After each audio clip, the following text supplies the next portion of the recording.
as in the classic theory of information science, is the important element of non-verbal information. You can see each other's basic expressions on screen, but you can't see the detailed expressions as you do in a real situation using all your senses. You miss the delicate eye movements, and you miss the person's body movements, and you can't detect any smell. An actual space is filled with far too much information for humans to recognize. However, the world of information technologies is very poor in this respect. You can see the image and you can hear the sound, but you get frustrated because you can't really feel the presence of others. Social media has made attacking people easier all over the world. Bashing famous figures and abusive speech related to race and gender are accelerating divisions within society.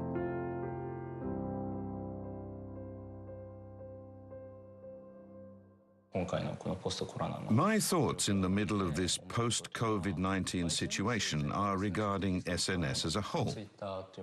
Of the systems using text messages, Twitter is the most popular. We find user-submitted messages have wings, and they become the hotbeds of various communication failures, including counterattacks, fault findings, and twisted interpretations. In other words, forms of discommunication. There is also bullying using chat apps. These matters have long been considered as problematic, especially in this current situation where you can't actually meet people face to face. These kinds of abuses may be further encouraged. This is my personal impression. Dominic has been working on how technologies can help to nurture a richer spirit in people through his creations. One of his representative works is NukaBot, in which he robotized the traditional mechanism for producing fermented pickles.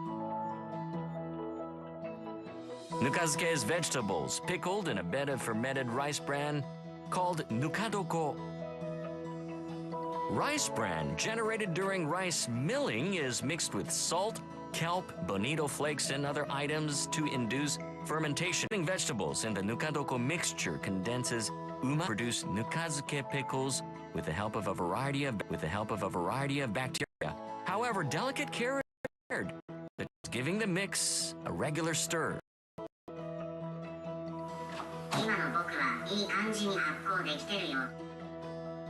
We asked Dominic why he produced the NukaBot. I once made a mistake in my nukadoko care, and I let it go bad. I felt such a sense of loss, kind of like suffering trauma. What have I done? I experienced many feelings, including a sense of guilt and helplessness. I asked myself if there was some way to avoid neglecting the nukadoko. I considered it a lot and at last reached the idea that if the microbes could inform us of their own condition, even a lazy person like me might be able to keep tasty nukadoko for 10 years or even 30 years. That's how I came to produce the nukadoko robot, and I was its first user. If you speak to the robot, it will respond by saying, "Yes, what is it?" But it can also decide to speak to you voluntarily. When does that happen? Well, it's when it wants to be given a stir. So, when I'm at home and I hear that request from the kitchen, it makes me realize, oh yes, okay. And my mind naturally shifts toward the kitchen.